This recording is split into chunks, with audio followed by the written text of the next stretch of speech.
앵커 브리핑 시작합니다. 정치적, 법적 책임을 회피하지 않겠다던 윤석열 대통령.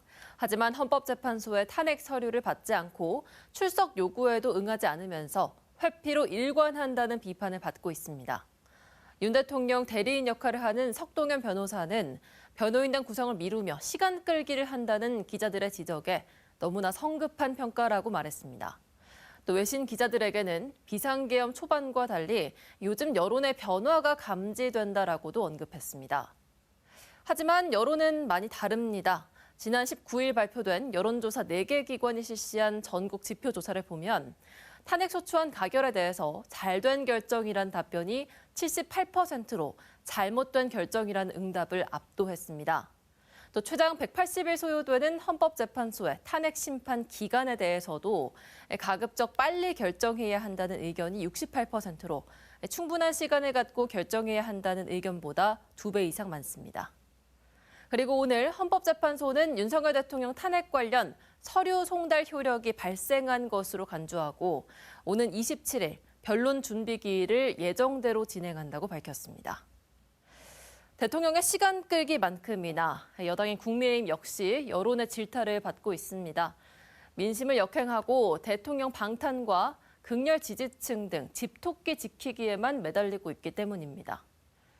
여론조사 전문기관 리얼미터가 조사한 12월 3주차 정당 지지도 집계 결과 더불어민주당은 50.3%, 국민의힘은 29.7%를 보였습니다.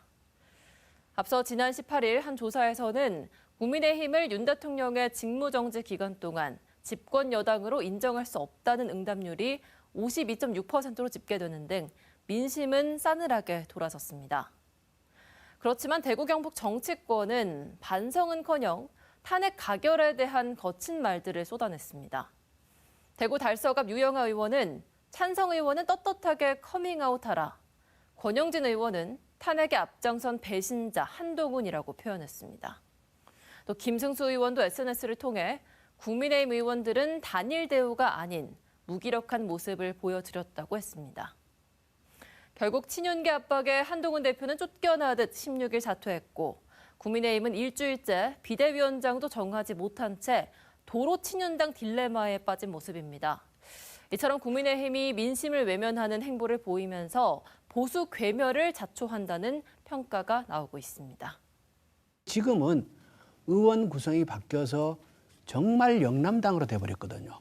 지금은 60%가 넘어 거의 70%가량이 영남 의원들이거든요.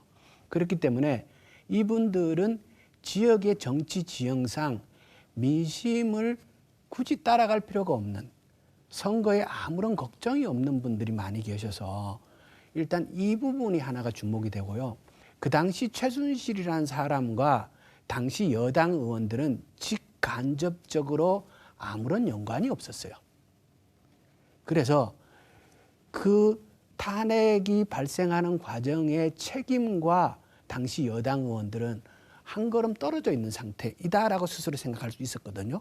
현재의 이 사태가 오게 되는 사실상 V0라고 하는 그 김건희 여사와 여당 의원들의 직간접적인 연관이 매우 깊숙해서 이것을 벗어나고 있지 못하는 게 아닌가, 저는 이 두 가지 점을 주목합니다. 이 위중한 상황에서 헌법기관이라는 국회의원 개개인이 어떠한 그 목소리, 의견 표명조차 없다는 것은 굉장히 실망스러운 것이죠. 한편으로는 엄중하게 그 지역구의 대표이고 상당한 20-30만 명의 시민들의 대표로 뽑힌 분이라면 이 위중한 상황, 또 우리가 지금 경론을 이렇게 벌이듯이 여러 생각들이 만감이 교차하는데 지도자라면, 특히 국회의원이라면 거기에 대한 자신의 소신과 또 이 기회를 바탕으로 우리 국가 내지는 지역이 나가야 될 방향까지도 좀 얘기해 줄 수 있는 그런 정치인이 없다는 것은 저로서도 굉장히 좀 유감스러운 대목입니다.